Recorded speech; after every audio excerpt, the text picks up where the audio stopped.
Perkenalkan, nama saya Dina Dewanti, kelas 10 TLM Sekolah SMK Negeri 5 Pangkal Pinang Kesehatan. Kali ini saya akan membahas tentang teknologi laboratorium medik, pengerjaan proyek daring, pengenalan alat dan bahan laboratorium. Sebelum kita membahas materi tersebut, ada baiknya kita membaca surat Al-Anfal ayat 72. A'udzu billahi minasyaitonir rajim. Bismillahirrahmanirrahim. Innallazina amanu wa hajaru wa jahadu bi amwalihim wa anfusihim fisabilillahi wallazina awaw wa nasaru ulaika waduhum awliya'u bad wallazina amanu wa lam yuhajiru malakum min walayatihim min syai'in hatta yuhajiru wa in istajasarukum fid dini fa'alaikum nasru ila ala qaumin bainakum wa bainahum misak walahu bima ta'maluna basyir. Artinya, sesungguhnya orang-orang yang beriman dan berhijrah serta berhijab dengan harta dan jiwanya pada jalan Allah, dan orang-orang yang berikan tempat kediaman pertolongan atau kepada orang-orang muhajirin, mereka itu satu sama lain melindungi, dan terhadap orang-orang beriman tetapi belum berhijrah, maka tidak ada kewajiban sedikit pun atasmu melindungi mereka sebelum mereka berhijrah. Akan tetapi jika mereka meminta pertolongan kepadamu dalam urusan pembelaan agama, maka kamu wajib memberikan pertolongan kecuali terhadap kaum yang telah ada perjanjian atau antara kamu dengan mereka, dan Allah Maha melihat apa yang kamu kerjakan. Latar belakang. Laboratorium merupakan salah satu prasarana pendidikan yang dapat digunakan sebagai tempat berlatih para peserta didik dalam memahami konsep-konsep dengan melakukan percobaan dan pengamatan. Dengan demikian, laboratorium merupakan bagian yang integral tak dapat dipisahkan dari suatu pengajaran di dalam kelas. Keberadaan laboratorium diperlukan untuk memberikan pengalaman langsung dari aplikasi teori yang diterima melalui kegiatan laboratorium atau praktikum. Untuk menunjang kegiatan belajar mengajar di kelas. Berkaitan dengan hal di atas, maka peran laboratorium menjadi sangat penting karena laboratorium merupakan pusat proses belajar mengajar untuk mengadakan percobaan pendidikan dan penelitian dalam perkuliahan. Dengan demikian, laboratorium mempunyai fungsi sebagai tempat kegiatan penunjang dari kegiatan kelas atau sebaliknya. Kegiatan kelas menjadi penunjang kegiatan laboratorium. Dilihat dari fungsinya, pertama, laboratorium menjadi tempat bagi pendidik untuk mendalami konsep, mengembangkan metode pembelajaran, memperkaya pengetahuan dan keterampilan dan sebagainya. Kedua, sebagai tempat bagi peserta didik untuk belajar, memahami, mengembangkan keterampilan dan mengaplikasikan tentang teori yang telah didapat waktu pembelajaran di dalam kelas. Di laboratorium terdapat peserta didik yang melakukan praktek. Di samping itu, di laboratorium terdapat peralatan yang perlu dijaga kebersihan dan keamanannya. Karena itu diperlukan tanggung jawab dan disiplin dalam laboratorium yang harus dipatuhi oleh pendidik maupun oleh peserta didik. Kegiatan pembelajaran akan lebih baik tidak saja ditentukan oleh jumlahnya laboratoriumnya, melainkan banyak ditentukan oleh lengkap tidaknya fasilitas dan perlengkapannya. Sejarah laboratorium. Contoh awal laboratorium yang diketahui dalam bahasa Inggris melibatkan alkimia dan persiapan obat-obatan. Munculnya sekian besar selama Perang Dunia II meningkatkan ukuran laboratorium dan peralatan ilmiah, memperkenalkan akselerator partikel dan perangkat serupa. Laboratorium paling awal menurut bukti saat ini adalah laboratorium rumah Pythagoras dari Samos, filsuf dan ilmuwan Yunani terkenal. Laboratorium ini dibuat ketika Pythagoras melakukan percobaan tentang nada suara dan getaran senar dalam lukisan Louis Pasteur, karya Albert Delfer tahun 1985. Louis Pasteur diperlihatkan membandingkan sebuah catatan di tangan kirinya dengan sebuah botol berisi padatan di tangan kanannya, dan tidak mengenakan alat pelindung diri. Riset dalam tim dimulai pada abad ke-19 dan banyak jenis peralatan baru dikembangkan pada abad ke-20. Sebuah laboratorium alkimia bawah tanah abad ke-16 secara tidak sengaja ditemukan pada tahun 2002. Rudolf II, Kaisar Romawi Suci, diyakini sebagai pemiliknya. Laboratorium itu di sebuah spekulum alchemia dan disimpan sebagai museum di Praha. Struktur organisasi laboratorium dan memahami aturan tata tertib laboratorium. Organisasi laboratorium, bidang fokus dan sosiologi. Para ilmuwan mempertimbangkan bagaimana pekerjaan mereka harus diatur yang dapat didasarkan tema, tim proyek, atau bidang keahlian. Pekerjaan dibagi tidak hanya antara pekerjaan yang berbeda di laboratorium seperti peneliti, insinyur, dan teknisi, tetapi juga dalam kaitannya dengan anatomi harus pekerjaan individu atau kelompok. Misalnya satu kelompok penelitian memiliki jadwal di mana mereka melakukan penelitian tentang topik minat mereka sendiri untuk 1 hari dalam seminggu, tetapi untuk sisanya mereka mengerjakan proyek kelompok tertentu. Manajemen keuangan adalah masalah organisasi lainnya. Laboratorium itu sendiri adalah model organisasi yang secara historis tertanggal. Hal ini dikarenakan kualitas hasil kerja peneliti yang bekerja sama secara keseluruhan lebih baik daripada peneliti yang bekerja sendiri-sendiri. Sejak tahun 1950-an, laboratorium telah berevolusi dari alat pendidikan digunakan oleh guru untuk menarik siswa terbaik dalam penelitian menjadi model organisasi yang memungkinkan produktivitas ilmiah tingkat tinggi. Beberapa bentuk organisasi laboratorium meliputi ukurannya bervariasi dari beberapa penelitian hingga beberapa ratus.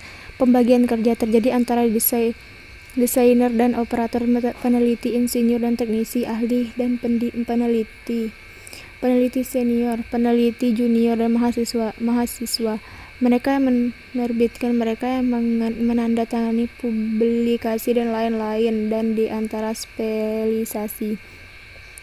Ada 3 faktor utama yang berkontribusi pada bentuk organisasi laboratorium: latar belakang pendidikan para peneliti dan proses sosialisasinya, proses intelektual yang terlibat dalam pekerjaan mereka termasuk jenis investigasi dan peralatan yang mereka gunakan, sejarah laboratorium, bentuk organisasi lain termasuk organisasi sosial, pedoman perilaku profesional bagi personel laboratorium kedokteran. 1. Tempatkan kesejahteraan dan pelayanan orang sakit di atas kepentingan Anda sendiri. 2. Setia pada profesi laboratorium medis Anda dengan mempertahankan standar kerja yang tinggi dan berusaha untuk meningkatkan keterampilan dan pengetahuan profesional Anda. 3. Bekerja secara ilmiah dan dengan penuh kejujuran. 4. Jangan menyalahgunakan keterampilan atau pengetahuan profesional Anda untuk keuntungan pribadi. 5. Jangan pernah mengambil apapun dari tempat kerja Anda yang bukan milik Anda. 6. Jangan mengungkapkan hasil penyelidikan Anda kepada pasien atau orang yang tidak berwenang. 7. Perlakukan dengan sangat kerahasiaan informasi personal apapun yang mungkin Anda pelajari tentang pasien. 8. Hormati dan bekerja secara harmonis dengan anggota lain dan Departemen Medis Suralco. 9. Bersikap sopan, sabar, dan perhatian kepada orang sakit dan kerabatnya setiap saat. 10. Mempromosikan perawatan kesehatan dan pencegahan serta pengendalian penyakit. 11. Ikuti prosedur keselamatan ketahuan cara merupakan pertolongan pertama. 12. Jangan minum alkohol selama jam kerja laboratorium atau saat siaga darurat. 13. Gunakan peralatan dan perlengkapan laboratorium dengan benar-benar dan hati-hati. Jangan menyia-nyiakan reagen atau perlengkapan laboratorium lainnya. 15. Memenuhi syarat dan ketentuan pekerjaan Anda dengan andal dan lengkap. Alat pelindung diri laboratorium: pelindung mata, kacamata pengaman atau kacamata kimia harus dipakai sebelum memasuki lab. Bangku basah termasuk laboratorium kultur sel. Ini berlaku untuk pengunjung lab, pekerja pemeliharaan dan kustodian GI serta staf dan siswa. Kacamata pengaman harus memenuhi standar ANSI 287,1 sampai 2010 untuk ketahanan benturan dan memiliki pelindung samping untuk melindungi percikan. Kacamata kimia mungkin diperlukan untuk proses tertentu di mana kacamata pengaman dianggap tidak memadai jas laboratorium. Harus dipakai sebelum menangani bahan kimia, biologis, dan sumber radiologis yang tidak tersegal. Akan menutupi pemakaiannya sampai lutut. Kain jas lab dari campuran polikapas dapat diterima. Pengecualian meliputi lab digunakan terbuka seperti pembakar alkohol. Jas lab harus terbuat dari bahan tahan api. Laboratorium di mana bahan piroforik ditangani. Jas lab harus dari bahan tahan api. Perlindungan wajah. Pelindung wajah yang dikenakan di atas kacamata pengaman mungkin diperlukan untuk proses tertentu sebagaimana ditentukan oleh Principal Investigator PI dan atau GIEHS. Pelindung wajah harus selalu dipakai di atas kacamata pengaman atau Google, bukan sebagai pengganti kacamata pengaman atau Google. Proses melibatkan reaktor tekanan tinggi 30 PSI atau saluran pneumatik 30 PSI, saluran udara bertekan tinggi, operasi pemesinan, dan beberapa prosedur kriogenik memerlukan penggunaan pelindung wajah di atas kacamata pengaman.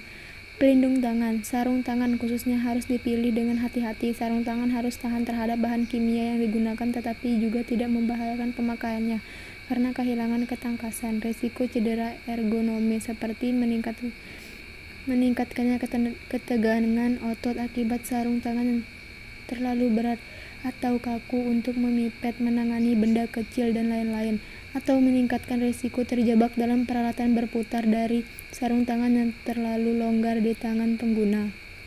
Perlindungan pernapasan.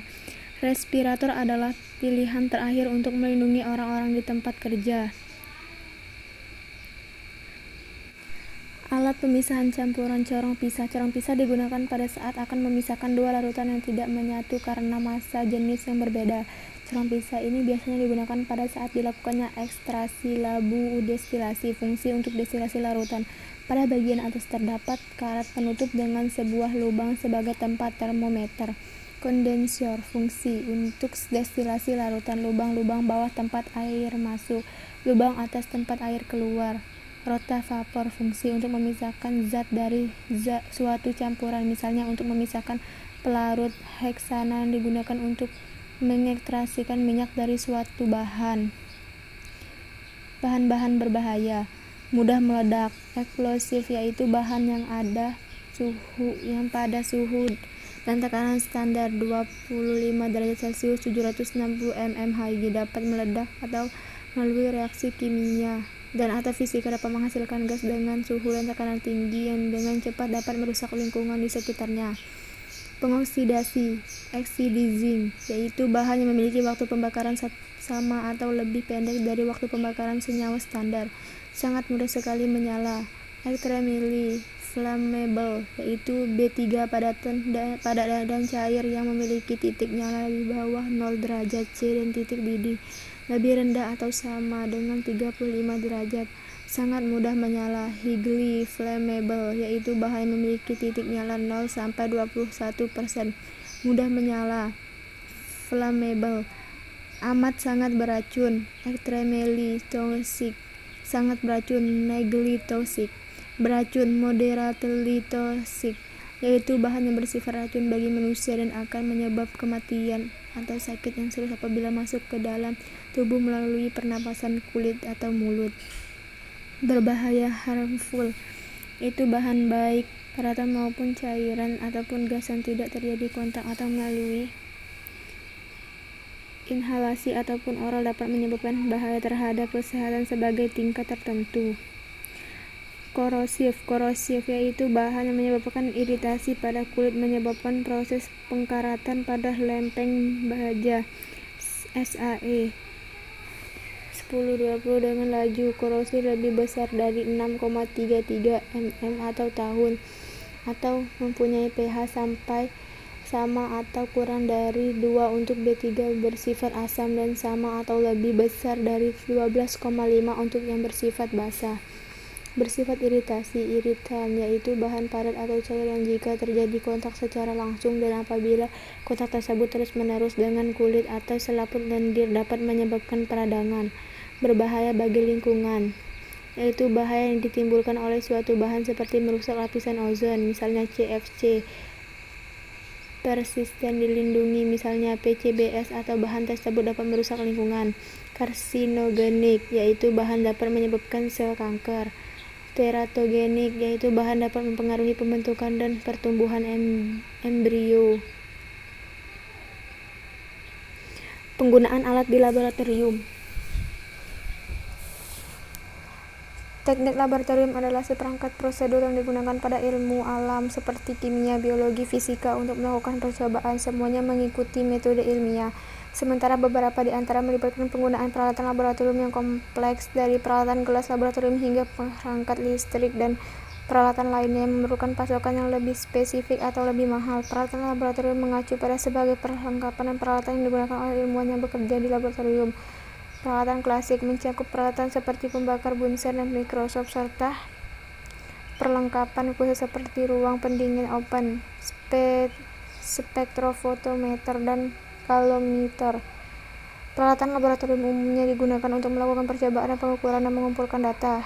Peralatan yang lebih besar atau lebih canggih umumnya disebut instrumen ilmiah. Baik peralatan laboratorium dan instrumen ilmiah semakin banyak dirancang dan digunakan bersama dengan prinsip perangkat kerja keras terbuka. Jenis alat laboratorium farmasi yang sangat banyak mungkin saja membuat Anda keliru mengenai fungsinya. Bahkan banyak laboratorium pemula yang mungkin saja belum tahu semua alat laboratorium farmasi. Sebagai dengan adanya artikel ini bisa memberikan gambaran kepada para pembaca pemula mengenai alat laboratorium farmasi. Dalam prosesnya, antara teori dan praktek merupakan hal yang tidak dapat dipisahkan di dunia laboratorium.